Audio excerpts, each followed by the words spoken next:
Hey subscribers, Harrison here. I've got something really exciting this time. We're going to do something a little bit different. Some of you may have seen my message recently about a new paid offering through my publication where I'm going to be sharing video breakdowns of some of the essays that I've worked on with my clients. That's underway. If you haven't seen that already, go to my publication and you can see the first one that I shared last week. This is building on that same approach, but this time, rather than working on or looking at a piece of work from a client, I'm actually going to be reverse engineering master essays to understand what makes them work specifically, and then showing you the exact blueprint for at least one way to go about producing something similar. So this isn't just sort of an analysis. By the end of this video, you'll have a writing assignment, which is down here on the page you're looking at right now, that will teach you how to think in the way that a master writer did and produce your own essay. And there'll be an opportunity for you to publish your resulting essay with me and the rest of the people who take part in my monthly thematic prompt challenge. So, in a nutshell, what we're going to do today on this video, I'm going to try and keep it under 30 minutes if I can. You're going to see how a master works on an essay at multiple levels simultaneously, both strategic and tactical. You're going to learn the difference between strategy, which is like what you're really writing about, and tactics, which is how you're executing on it. You're going to get a proven 3-section structure that you can use for any personal essay in the future. You will walk away with a complete framework for turning any big themes that you want to explore in your writing into compelling stories that people want to read.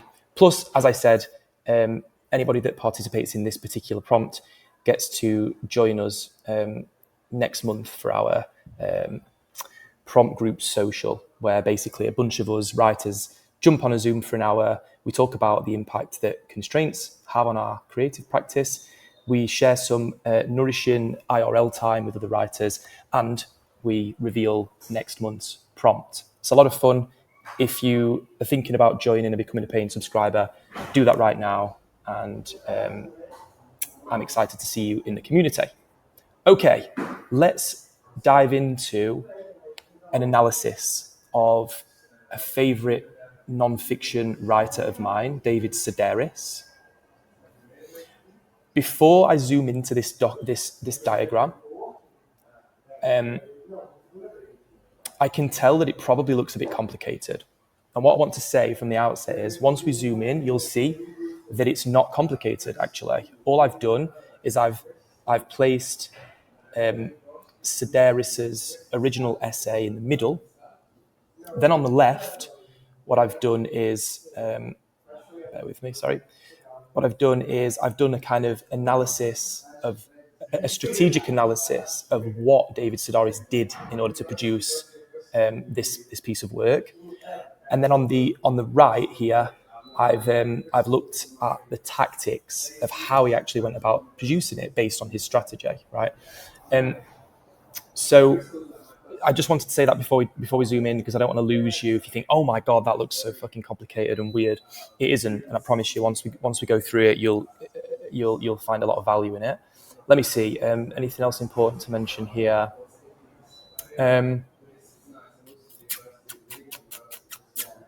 No, let's jump in.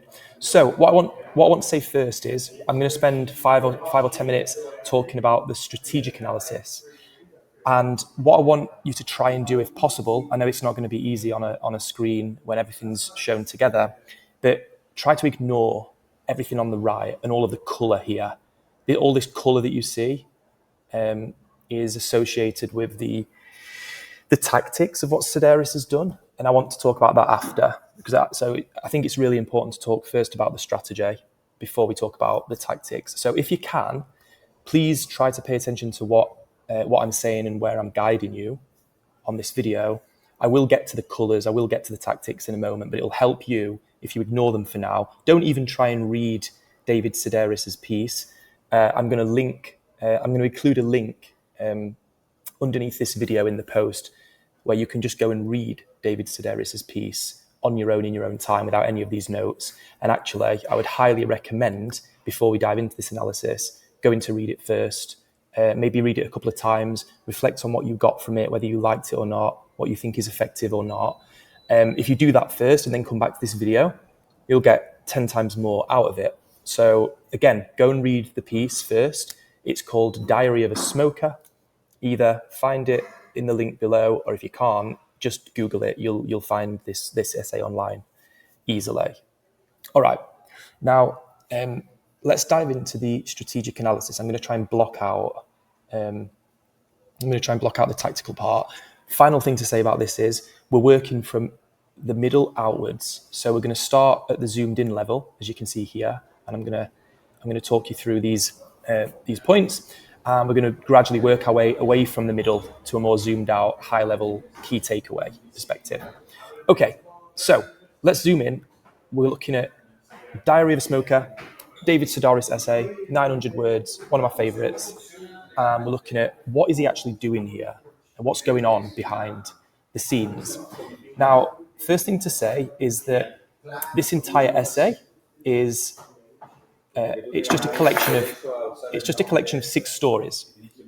Now, the first story is, and I've summarized it here, it's a clash with a stranger in the park where he rejects the notion that non-smokers' rights take precedence over his own. So this is the first time that he reveals his controversial, uncommon perspective about smoking and about being a smoker. So that's all that story's doing. And it's actually separated into its own section. There are 3 sections in total. The first 2 sections are 2 stories, and the third and final section actually contains 4 stories. Section 1 story, clash with stranger, reveals his controversial perspective on smoking.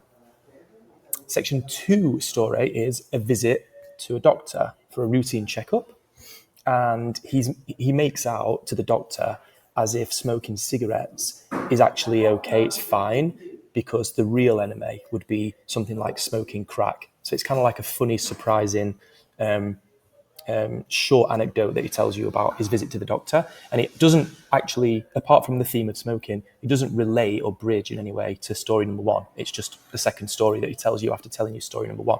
Bear that in mind. We'll come back to that when we talk tactics.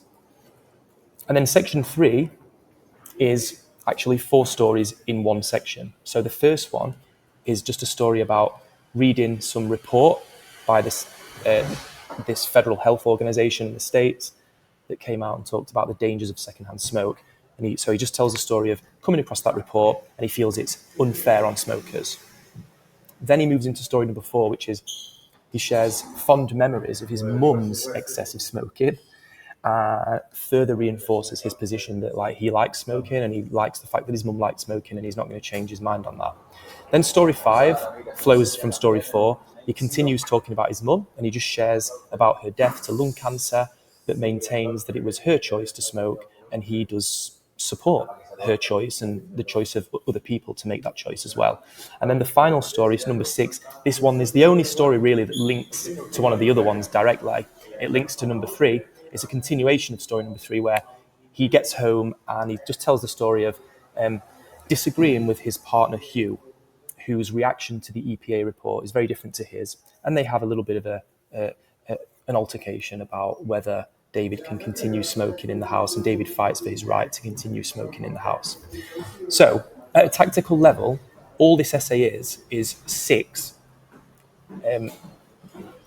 unbridged, unconnected anecdotes, personal anecdotes about different things to do with David's overall perspective on smoking, which is that he's allowed, he chooses to smoke. Anybody that wants to smoke should have that choice without judgment, notwithstanding the dire consequences of smoking.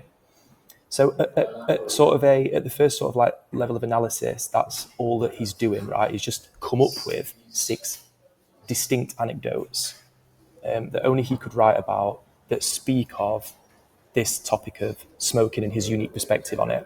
Now, if we zoom out a little bit more on the strategic side, I've tried to sort of summarize the learnings from the more zoomed in level here. So what we're looking at here is basically overall sections 1 and 2, all they're doing is they're revealing or showing David's disputable perspective on smoking. That's all they're doing, really.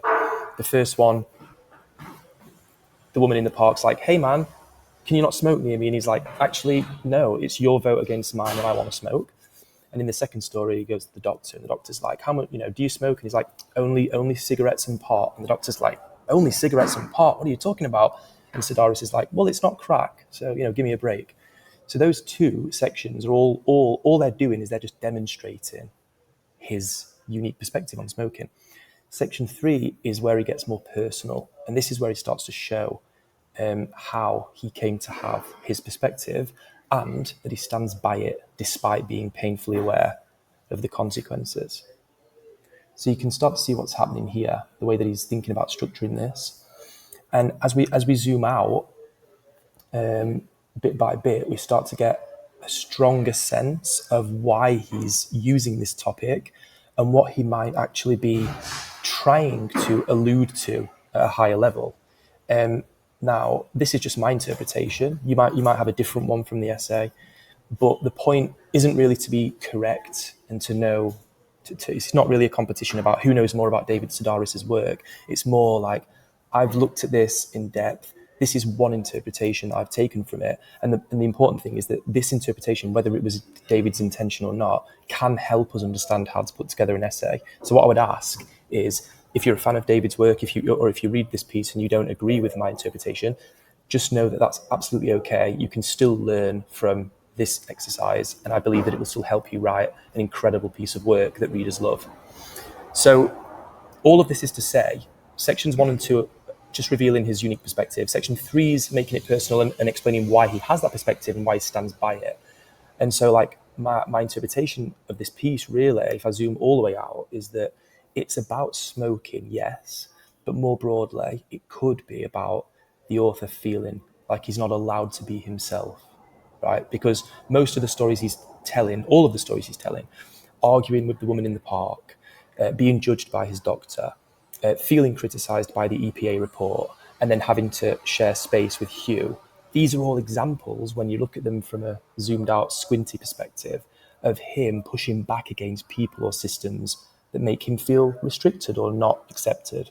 And so maybe one interpretation of what he's doing with this essay, strategically speaking, is he's trying to write about the struggle to be accepted. Okay, so that's like a universal theme that this essay is touching on without actually touching on it directly, is using smoking as a specific topic, as a way into talking about a more universal theme of acceptance. And so the big takeaway for me, looking at this piece, is that this is something we can do as essayists. We can deal with a big, giant, juicy universal theme that everybody can relate to, like acceptance, by writing about smaller, more specific anecdotes, like pushing back against non-smoking or fighting for space as a smoker. That's the strategic analysis, or at least one strategic analysis of Diary of a Smoker. Now I want to flip over to the tactical side. So how is he doing it, right? This. We're going to be looking at what decisions David Sedaris has made, formally and stylistically, in order to deliver this and make it a highly readable, memorable, and enjoyable piece of work. Again, we're starting from the zoomed-in perspective of what's he doing at a sentence level, and we're going to work our way to the right out from that and get more and more zoomed out as we go. So let's jump in. I don't expect you to read this entire essay with all these colours on it. Please try and resist doing that, and instead just listen to the reflections I've come up with, because I think that'll be more helpful.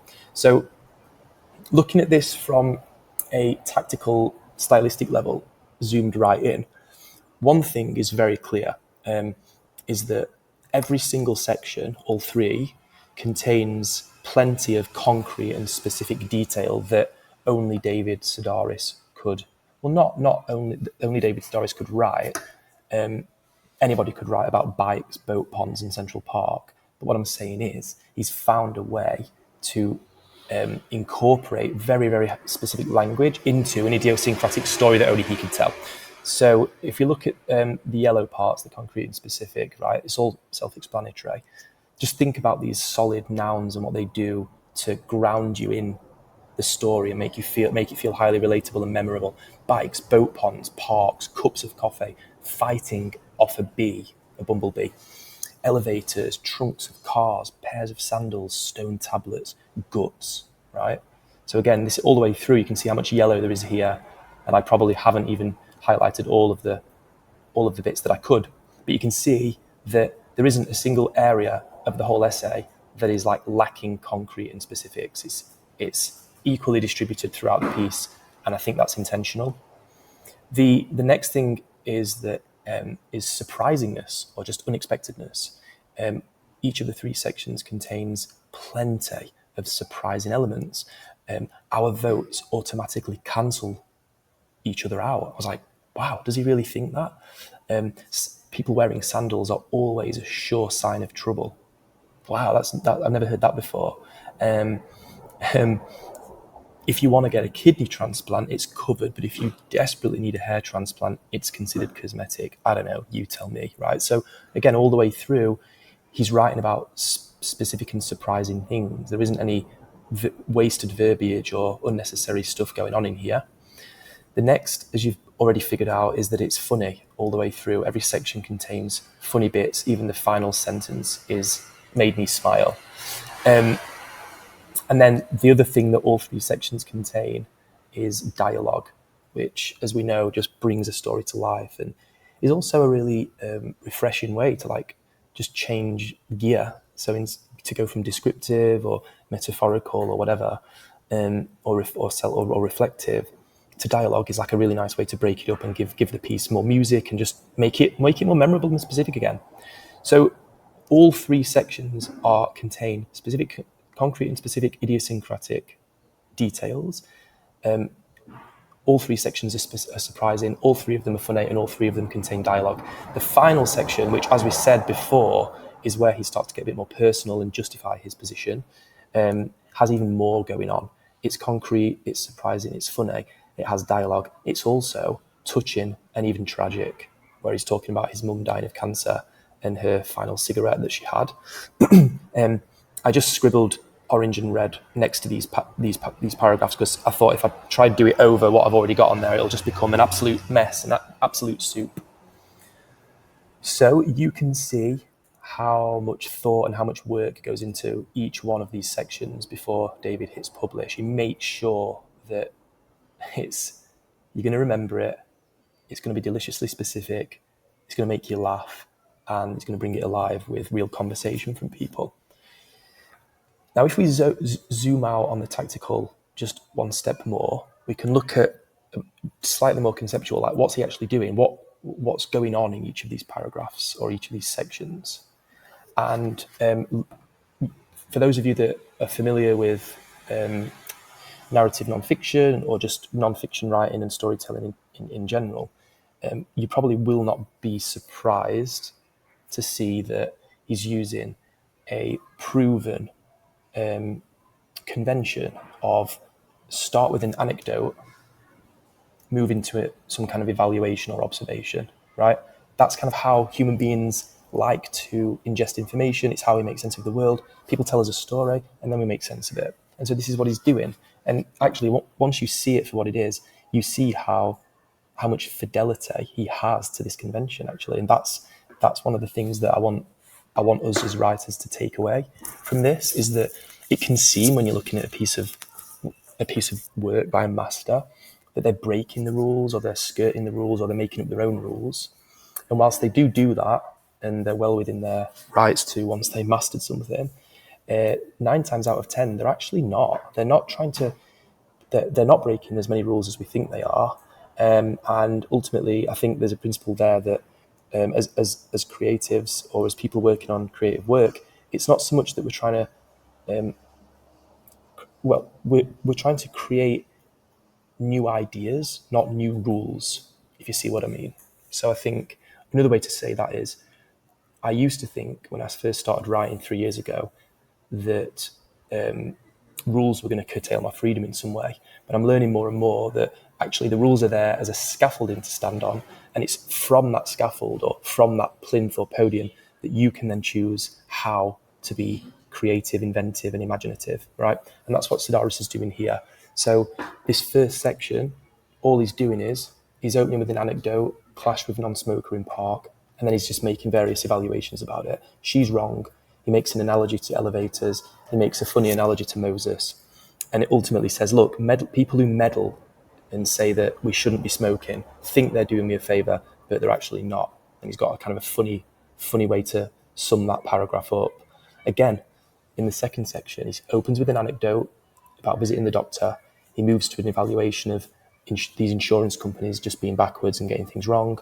Then he opens with another. Then he goes to another anecdote within the same section about his doctor told him that he's younger than him, and he makes an evaluation about that. Like he doesn't want to know that his doctor was younger than him. It freaks him out. And then finally, he actually ends that section on an anecdote without an evaluation of just him and his doctor talking about smoking and this dialogue that includes the funny crack part. And then in the final section, again, opens with an anecdote, moves to an evaluation, anecdote, evaluation, and then he ends on an anecdote, which is interesting. He's kind of, again, he's sort of breaking the rule there a little bit of not finishing with an evaluation. And maybe, one way of thinking about that, why doesn't he end with an evaluation? Maybe he wants the reader to come to their own evaluation.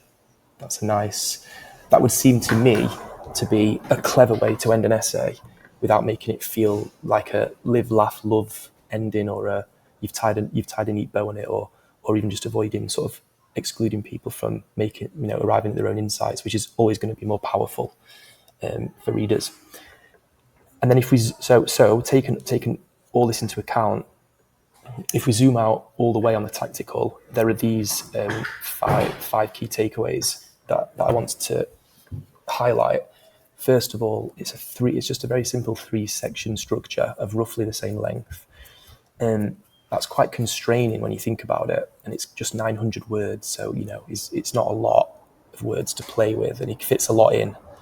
The next thing that I wanted to say is like the stories. It shows that stories can actually exist in an essay, like independently, right, on their own. They don't even need to be chronological necessarily. These stories here in Sedaris' essay don't imply any straightforward chronology, and he doesn't even, in most cases, he doesn't even bridge neatly between them. He just tells a story, and then he tells an next story, and it's like, in my mind, that kind of made me feel like he's respecting my intelligence. He's not punching down or spoon feeding. He knows that I'm a reasonably intelligent human being who can easily get moved from one story to the next without there needing to be a bridge.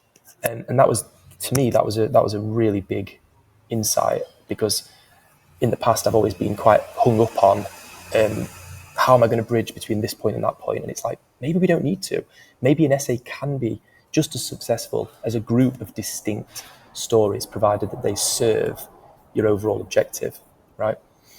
Third, each story, as we've seen, starts with anecdote and moves to evaluation. And sometimes he even repeats that pattern multiple times within one section and then breaks the rule as well in the final section.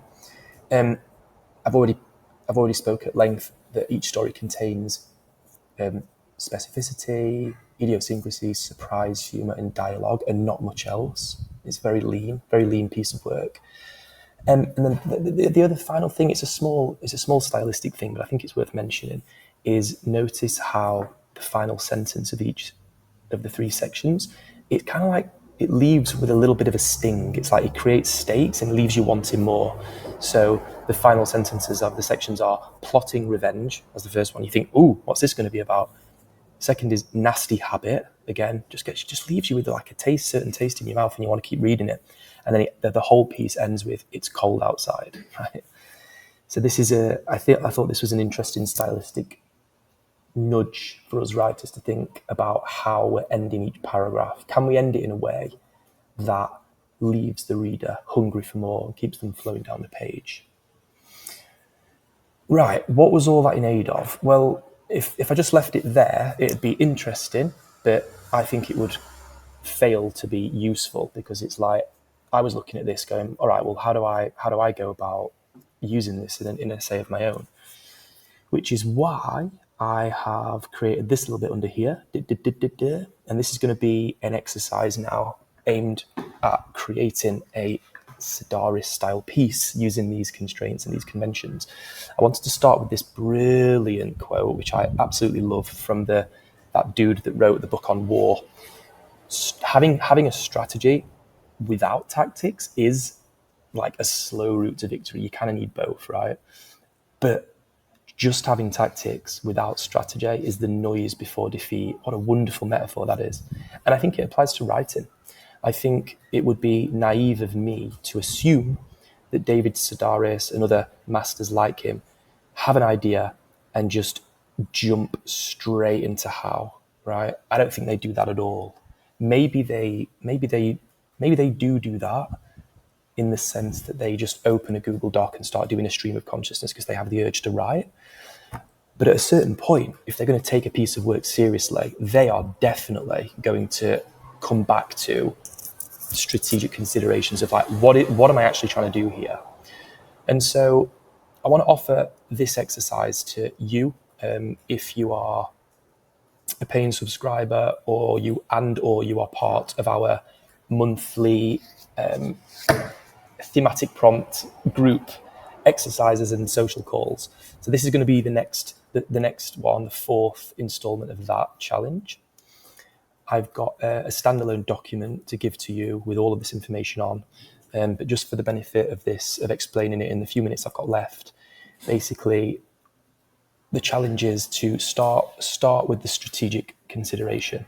Think about a universal theme in the way that Sedaris thought about acceptance, being accepted or not. Can you think of a universal theme that you just feel called to touch on, to deal with? Remember, you're not going to be writing about this theme specifically and directly. You're going to be choosing something else to make reference to it and to allude to it. Could it be acceptance, like Sedaris? Maybe it is that. Maybe it's belonging, control, authenticity, or some other universal theme. Have a think about what that might be. Maybe do a brainstorm session on your own or with a partner. Use ChatGPT to help you come up with some universal themes, whatever, or just trust your instinct.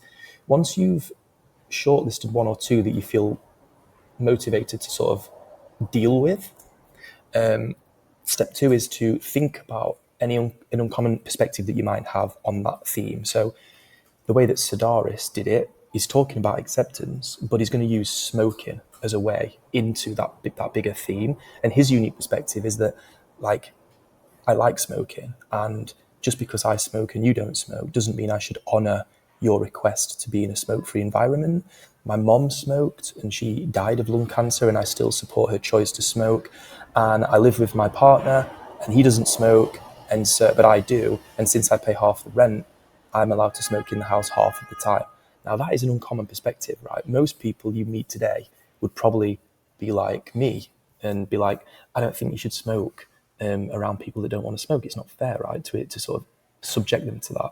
But Sedaris doesn't give a shit. He's like, I'm a smoker, I ain't going to apologise for it, and I'm sure as hell not going to move off this park bench just because you don't like my smoke. And so for you, once you've chosen your universal theme, think about how, what contrarian views you might have about it, what would surprise people about your take, and come up with some ideas for that. And then the final step is that should then help you start thinking about a specific topic, right? How are you going to explore that big theme through something smaller and more concrete like Sedaris did? And then once you've done that, here are the constraints for the piece. So I want you to follow exactly like Sedaris did, a 3-section essay of 900 words or less. First 2 sections should just be about illustrating your unique perspective. And then section 3 is where you start going into a bit more personal context for why you have that view. Specific requirements are, this isn't a requirement, but I'd recommend, once you know what your theme and your topic is and your unique perspective, I would try and do a brain dump of all of the kind of personal anecdotes that you could use to write this piece, just make an exhaustive list of all of the different stories and things that have happened to you. That will, I think it's better to have too many than not enough. As I said, 900 words maximum. Make sure that each of the 3 sections has concrete, specific idiosyncrasies in there that only you could write about. Try and be surprising and humorous where possible in all 3 sections, and you get bonus points if you can stick some dialogue in each of them as well. And then as a double bonus, if you can end each section with some kind of hook or sting that leaves readers wanting more, then I think whatever you end up producing will be something truly special. So I hope that was exciting, useful, interesting, or whatever. I'm going to share this now. Scroll below for links to the document with all the information about the challenge and how to submit and deadlines and stuff like that. If and when you submit, you'll hear about me. You'll hear from me about the dates for submission, publication, and our monthly prompt group social, which are cool and you should come. Seriously. Okay, I'll leave it there. Any questions about this or any suggestions, or if you've got a particularly sick piece of writing that you've always wanted to analyze and reverse engineer, let me know. I love nerding out about these sorts of things. Okay, I'll catch you next time. I really appreciate all of your support and looking forward to seeing what you produce.